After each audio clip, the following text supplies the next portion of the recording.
se prvo dotaknem tako imenovane pekarne.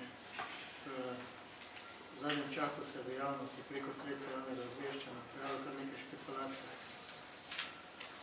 Kar nekaj špekulacij, ki so karkoli bile špekulativne narave, da župan želi pekarno seliti zato, da bi se tam pozidalo, oziroma da župan želi za gradbeni lobi priskrbeti to zemljišče.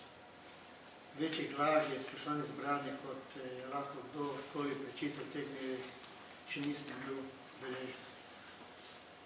In večjega negativizma, ki ga zganja nekateri posamezniki, pa nekateri časopisi, ne za župan, za mesto, za razvoj, sploh ne morem dojeti. Kaj takšnega se v Ljubljani, pa v katerem drugem večjem mestu ne bi zgodilo. Zelo sem bil tudi presenečen, tu se pa moram dotakniti časnika Večer, da so v časniku Večer objavili katere pogovore med mano in pekarno, kar ni dobena skrivnost. Predvsem pa, da so se v časniku Večer obrnili za komentar bivše direktorice, za komentar, da poda komentar v zvezi z pekarno gospod Rajič. Ne vem, zakaj se niso obrnili na direktorico, ki je aktualna občinske uprave, in zakaj se niso obrnili na direktorico urada za družbene dejavnosti. Gospa Slava Kortin je zavajala vso mariborsko javnost in je izrekla špekulativne laži novinarke Večera. Tu je menjalna pogodba med mestno občino Maribor in Republiko Slovenije, vlade Republike Slovenije. Ta pogodba dokazuje, da je gospa Slava Kortin vladala. Če bi mi vprašali, bi novinarki to pogodbo tudi pokazali in dokazali, da navedbene uradnice mestne občine Maribor niso točne. Tu je menjalna pogodba med vlado in mestno občino Maribor, ki je bila sklenjena 31.12.2001, podpisal je gospod Sovič. Ne bom se spraševal, zakaj navedbe ali pa zakaj nekdo iz te hiše, ki go danes govorim, ni se poslužil, da bi posredoval tako vsej javnosti v Mariboru in okolici prave informacije. 8 milijonov 100 je mestna občina Maribor morala doplačati za to zemljišče. In z niti eno besedo ne piše, da je vlada Republike Slovenije to zemljišče zamenjala za to, da bo tam pekarna.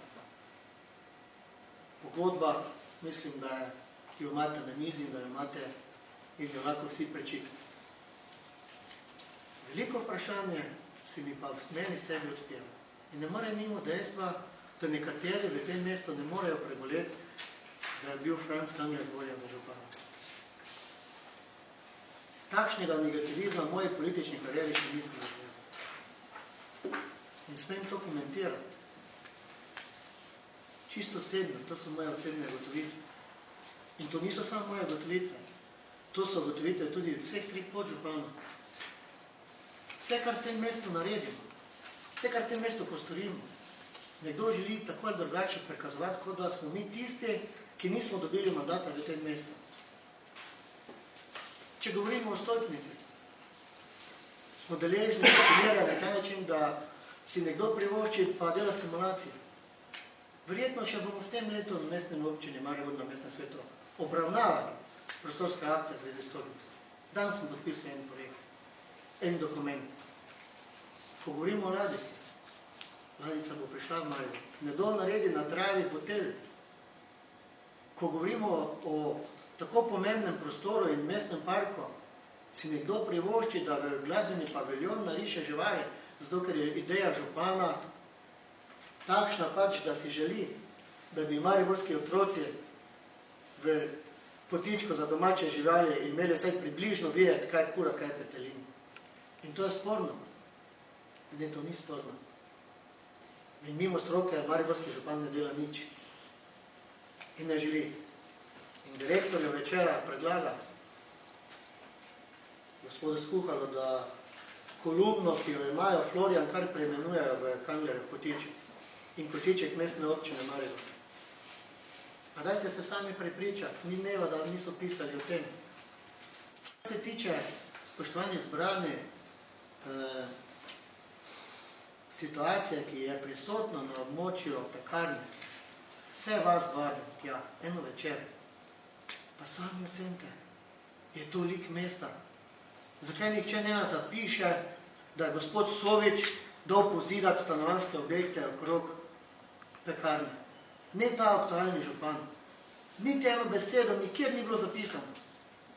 Kdo je dovolil tistim gradbenim, tako imenovanim gradbenim lobijom, da so okrog pekarne pozidali, da so balkoni obrjeni proti pekarni in da je pekarna moteča za tisto okolje. Ne Franc Kangler, ne gospod Verlič, ne ta ekipa. Nihče ne bo na mene v tem mestu s prstom kazal na takšen način. Predvsem pa nažaljiv in nekorekten. Jaz priznavam vsako svojo krivdo, kjer ugotovim, da sem kriv. In jaz sem prvi, ki sem si drznil in jih upal povabiti v svoj kabinet in pisarno in z njimi spostavil dialog in jim ponudil aktualno rešitev.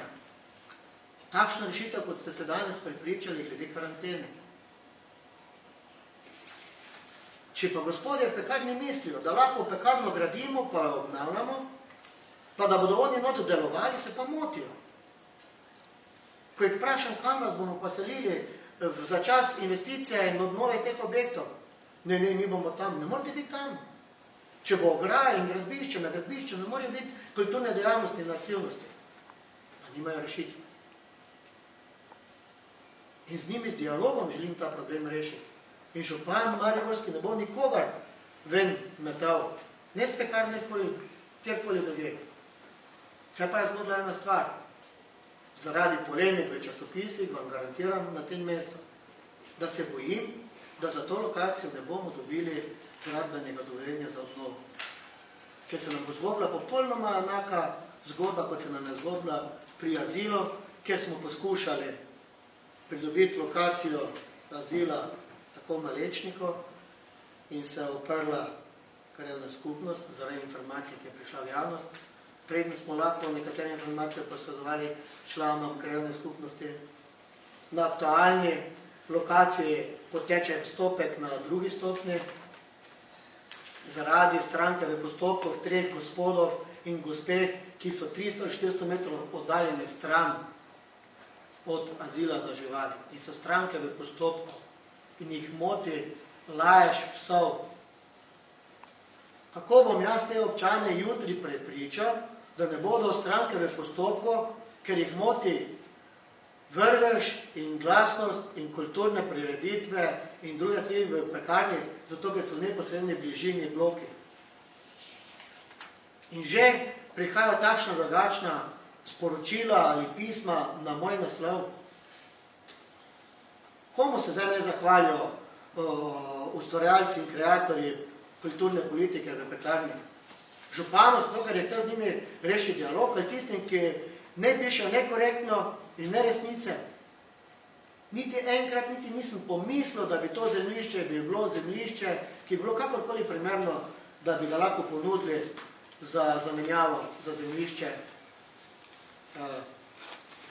toplarne. Pred vami, ko da zgleda, se na svojega otroka zaklejem, da to resnica, kar govorim.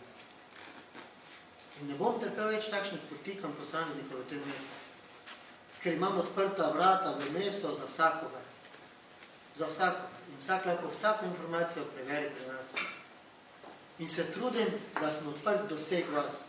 In še naprej se bom tako trudil. Kot rojen Mariborčan, pa ne morem mimo tega, da vse, kar smo te 200 naredili, kar smo dobili, lokacije, kar želimo rešiti, da je vse narobe, da je vse problem. In kot je časnik večer za napisal za povezave, na eni strani tako imane pekarne, na drugi strani MTB-a, Dinosa in župana, kjer ga podpira. Ja, kdo pa ni mariborskega župana podprl na tej politiki? Vsaki drugi Mariborčan ne bi smel poslovati z njim. Tu vam iskreno povem, MTB še me najmanj podpira.